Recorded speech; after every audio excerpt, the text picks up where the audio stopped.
Seems that I have to wait for some more time.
So I think that we may start around 20 people, maybe.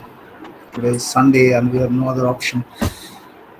So I'm going to the presentation mode.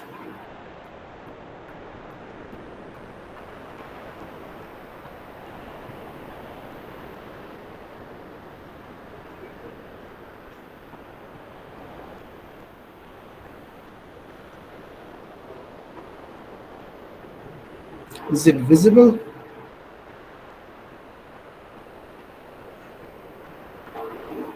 Is anyone respond? Is it visible? Yes, sir. Okay, fine. So we discussed up to this. That means the interrelation between energy, economy, and environment. Sir, And no, sir, Google Meet is visible. No PDF oh is visible. no, maybe. Okay, just wait. Mhm. Maybe I have made it a mistake. So I stop presenting and go back to present. entire screen. Then it should be shared.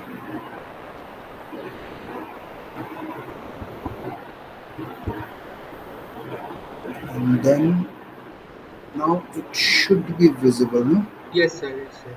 Okay. So we discussed up to the, I'm not going to the full PPT mode, I'm going to the full screen mode just because of the presentation mode rather, because some of the friends may enter. So the energy, economy, environment relations were discussed at length, and you have understood that the energy and economy link is rather well established and has been taken care, or rather has been observed from the very beginning of the energy use. But interestingly, the environment component has been added up later. I mean, before that, the environment was neglected, and that's why the current subjects are emerging with specific care of the environment, which may sometimes go against the so called economic growth. Why I'm calling so called? Because the definition has now converted into so called sustainability, which includes both economic growth in an environment friendly way. And obviously, the previous definitions of indiscriminate use of resources for the economic growth and the better living standard, what was called to be, has been identified that it's not a feasible option for the future, because if the environmental degradation happens, then this economic growth and the better living standard will be of no use, because the existence will be at stake. So now taking care of the economic growth with environmental care, that means a combination as far as possible. That means giving the topmost priority to the environment, then the economic growth will be accepted as the option, is the goal. But obviously, this weightage difference, or rather the priority between the economic growth and the environmental care, is given different degrees of priority in different institutes at different countries, just because I mean different countries, and that has evolved a mixed response towards the environment globally, because those countries who are not that economically well advanced, they have got limited opportunity to give the environment as the topmost priority. For example, in India, we cannot just give the topmost priority of carbon dioxide emission reduction by shutting down all our coal based power plants and switching over to renewable, which may not be possible according to our economic capacity and the demand of electricity all over the country. Some of the friends are still entering. That's the problem. Okay. So, with this idea of the three E combinations, energy, economy, and environment, they are the connected initiatives, and we have to take care of that. But the energy intensity definition doesn't have any relation with the environment, as you have understood. But it's a very important defined term when this energy conservation concept has emerged, because this single value of energy intensity of a country can indicate a gross, I'm not telling exact or accurate, gross estimate of the overall energy conservation and energy efficiency performance of a country. Because whatever you are doing, if it is energy efficient, then your domestic gross product and the associated energy use must be interrelated, and then the energy consumed per unit of domestic product is undoubtedly an indicator of energy efficient energy use for the economic growth or the domestic product, developing the domestic product of the country. And as I have mentioned in the last class, the energy intensity is not identical or very close in all the developed countries. For example, as I have mentioned, that US energy intensity is quite high. That means it has got a rather the energy consumption more than with respect to their gross domestic product. because they have a consumerism approach. But the European countries and the Japan has got comparatively better energy intensity because their national approach of the social acceptance is towards better sustainability. So always that concept of per capita energy consumption being an indicator of the living standard of a country is not true from the perspective that some of the country may have a better energy efficiency or energy conservation measures, and so their energy consumption may be less, but still their economic index or the growth perspective is not more less than the other countries. Fine. With this, I'm going to the next topic, which is called energy security. Now, the energy conservation and energy security, these two are different terms, but interrelated. How the energy security means whatever, you know, it can be at different levels, but whatever we are discussing at the national level, that means we are now discussing the energy security of a country. This energy security of a country is, I mean, depends on several factors and all not within the hands of a particular country. For example, first and foremost, the energy security depends on the natural resources you have. For very obvious, easy conclusion, if our country would be like an OPEC country having sufficient oil reserve and we could have exported, then after fulfilling our domestic need, we could have exported and earned money. Interestingly, I don't know, that means two countries had two different approach. For example, the Arab countries or the OPEC countries, they have decided to export maximum amount of their oil production and export to earn foreign exchange, and they have a lot of rather per capita income of the citizens of that country. But one country of Europe, the maximum having maximum oil reserve in Europe is in the country Norway. And interestingly, they have not only reduced their oil use in their own country, more than 90% of their electricity generation is from renewable resources. And what they do, they export oil for their better financial stability to other countries, but they don't consume it. So, as if they are projecting themselves as a very clean, low carbon, and energy efficient country, though their natural resources being used according to their planned extraction for foreign exchange earning.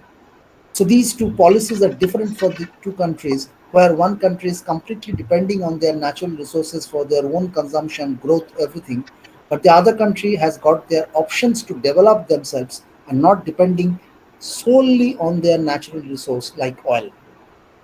So based on this, the energy security issue is also connected. For example, this oil-based Middle East countries, they when their oil will be exhausted, maybe within next 50 years, it is assured, they will have to have other options. Otherwise, they they will be in a very severe crisis of their economic growth. But the country like Norway, having the largest share of the oil reserve in a single country, they have their alternative economy already developed in a very steady and developed condition, and they're adjusting their oil only for their better economic growth as required. In fact, they regulate their oil production and export as per their national policy planning. So, why I'm giving this example is the energy security, the first and foremost issue depends on, no doubt, about the energy resources. How much you have, that's the natural resources. I may give a text later on, but just try to understand. But there are several other factors, as I have mentioned: the demand side management, fuel substitution, fuel flexible energy system, expanding energy resources, and developing alternative energy sources. So, what are these points? So, the first and foremost issue is undoubtedly the own resource you have, the natural resource you have. That can be fossil fuel based system, that can be renewable energy based system, renewable energy resources. So, but unless you have the those resources, the energy security issue, you are in an unfortunate condition, but you have to accept. And then this resource variation is also widely varying. Say in the European countries, or rather the upper part of the globe, they have much less solar exposure.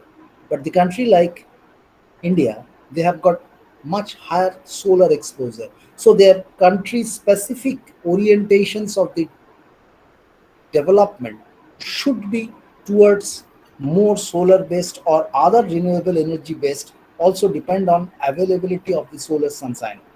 So undoubtedly the first part of the energy security is the energy resource.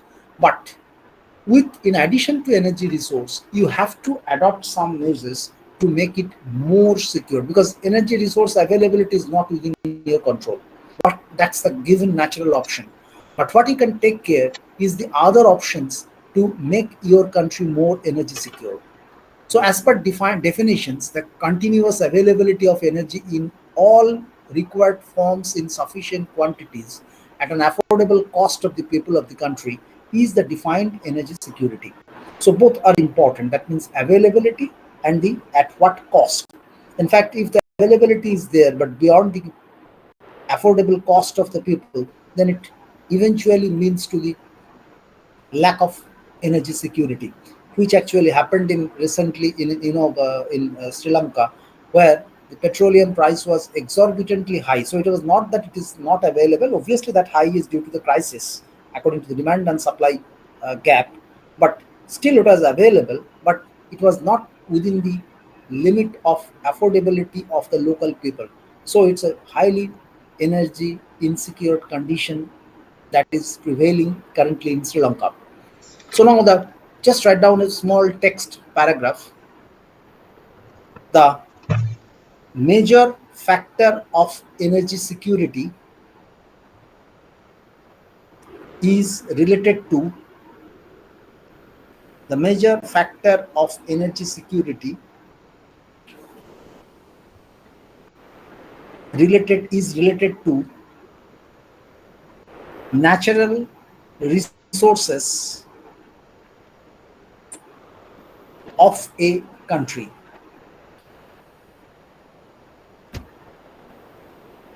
These resources include these resources include both renewable and non-renewable resources.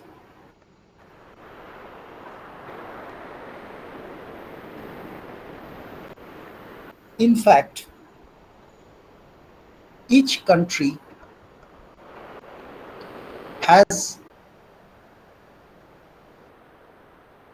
unique combination of energy resources, and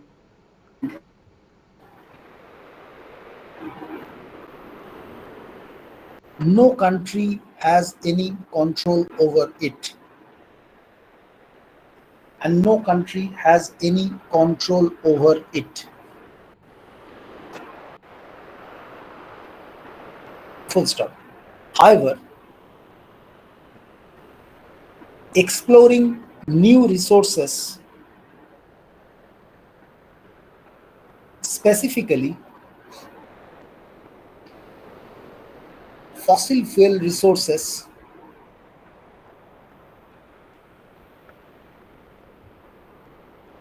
is an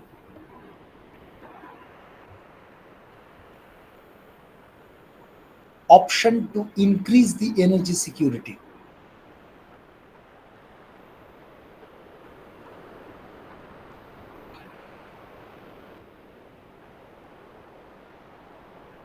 In India, Coal India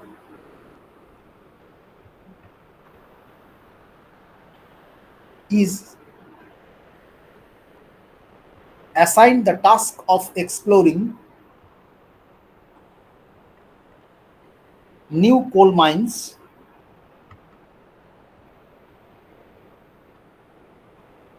and ONGC explores Oil and Natural Gas Commission Corporation, and ONGC explores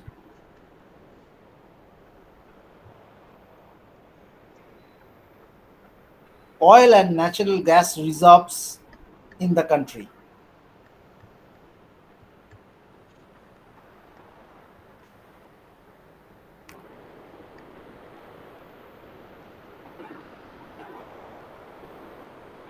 Though in last few decades,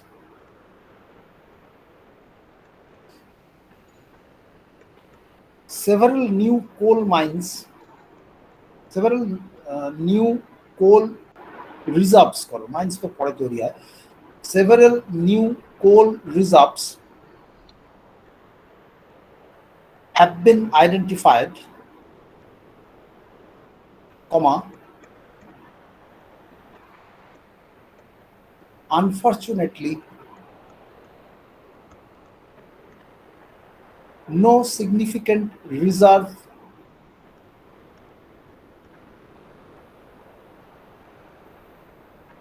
of oil and gas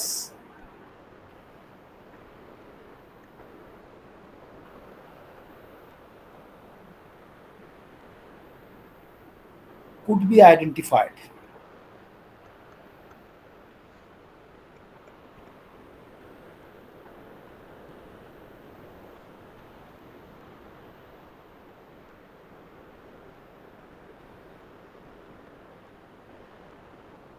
Full stop. Thus, based on natural resources,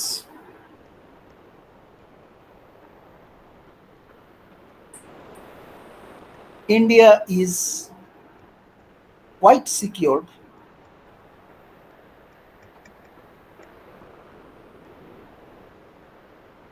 regarding coal reserves,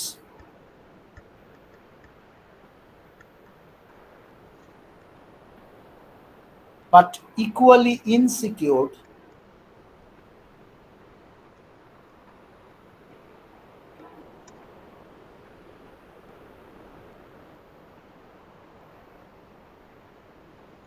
regarding oil and gas.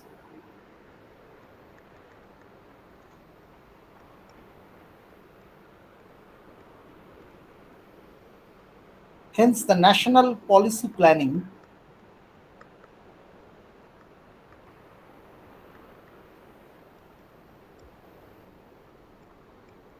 must have proper priorities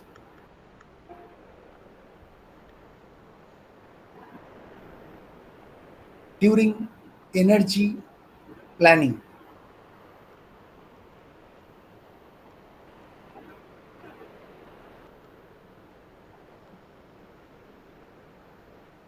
Full stop. Regarding renewable resources,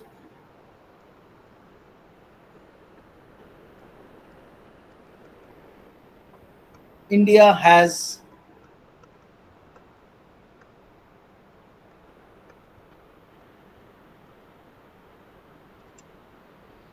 good availability of solar and wind resources.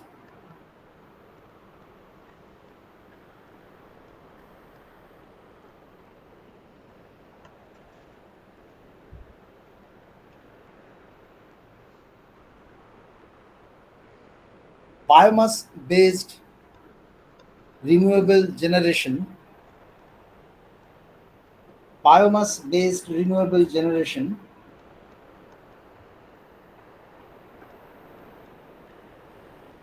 is also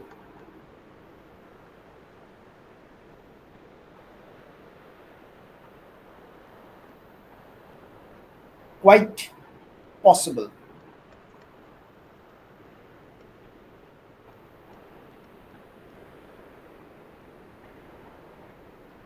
However, other renewable resources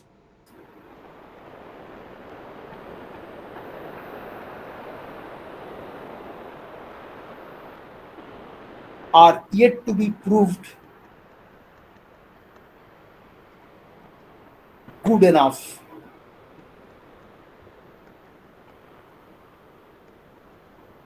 Why I'm mentioning this specifically, because the renewable energy, it comes under a single bracket. But the renewable energy itself has got a wide variety of resources and which has got its own specific technology options for better utilization. Now the question comes whether if we talk about the renewable energy options, then what should be considered as a whole renewable options. Every country has got a specific renewable, one or more than one, to be the highest possible capacity to be utilized, and others may be less. In even some of the options may be zero. For example, in our country, there is very little options for the geothermal energy, which inherently, is available from the hot stream. I mean, available naturally. And interestingly, the country like Iceland, their majority of their electricity generation is from geothermal.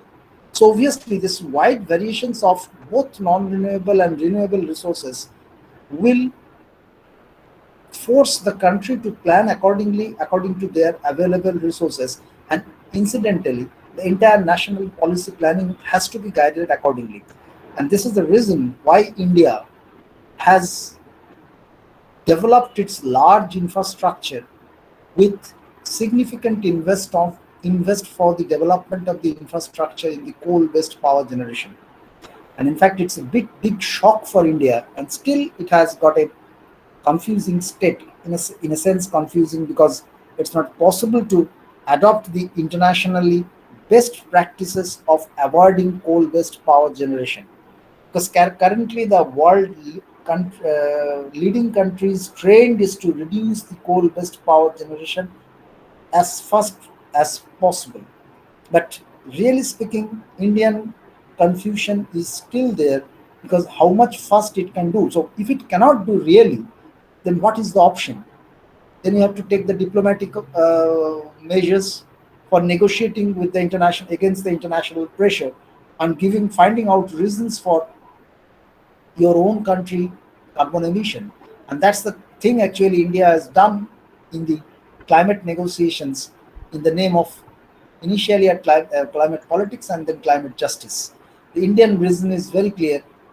Our per capita carbon dioxide emission from our country is quite less with respect to developed countries, because our population is so high. So once you talk about the per capita emission, then your denominator quantity is so high that, and also the many people doesn't have proper energy access at all.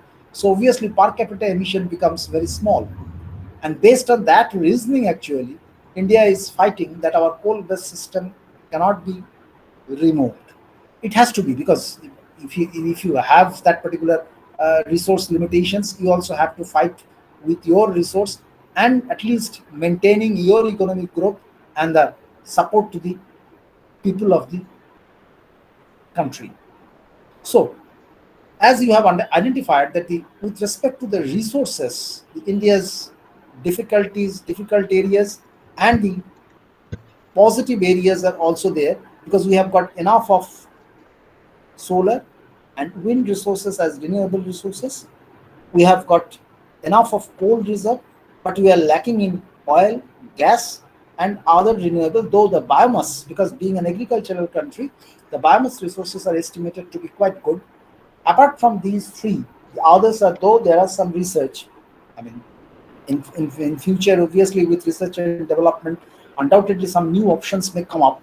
But till date, the geothermal options or the wave energy options, though we have got a long coastal line, but at least not becoming feasible with respect to Indian economic condition to harvest power from those resources.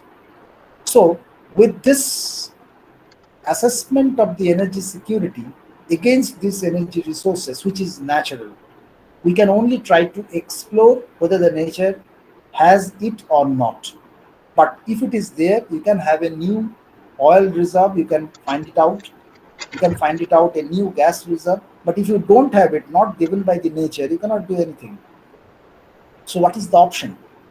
Options is, on the other hand, you have to make alternative options, technological options, to fight out this particular non-availability of limited non-availability of enough resources in your country.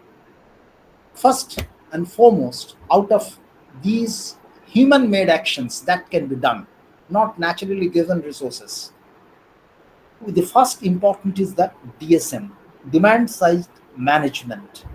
What does it mean to reduce the demand?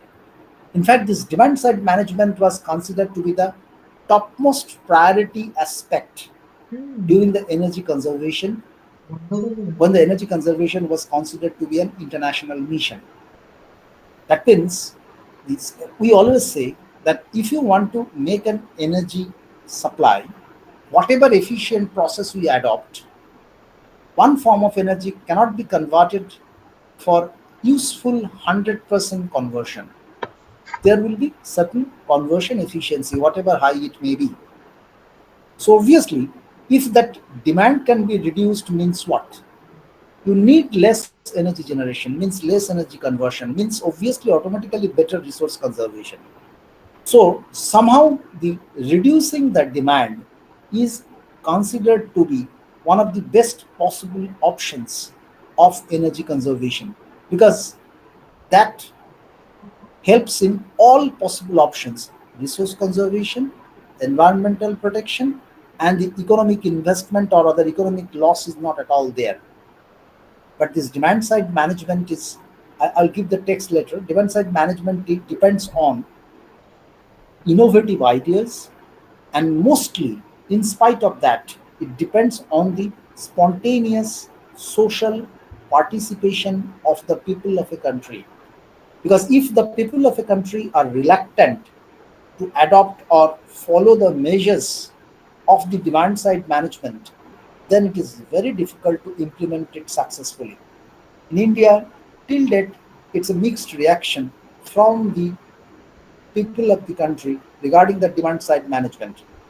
But I know many of the European countries and Asian countries also, they have got very good socially accepted demand side management measures promoted either by the government at the central level or locally developed.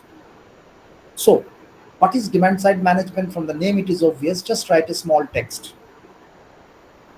For energy conservation, demand side management within bracket DSM is considered to be the most effective and efficient measure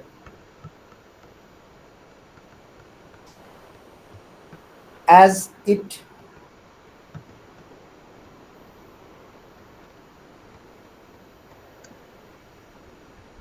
saves money, natural resources, money, comma, natural resources, as well as the environment.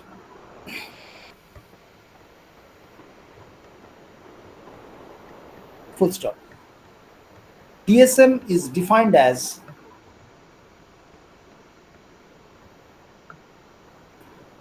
adopting measures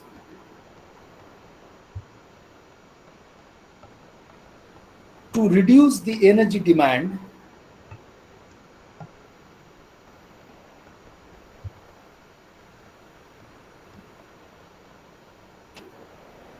specifically during the peak, during the PEAK peak demand, to accommodate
apply.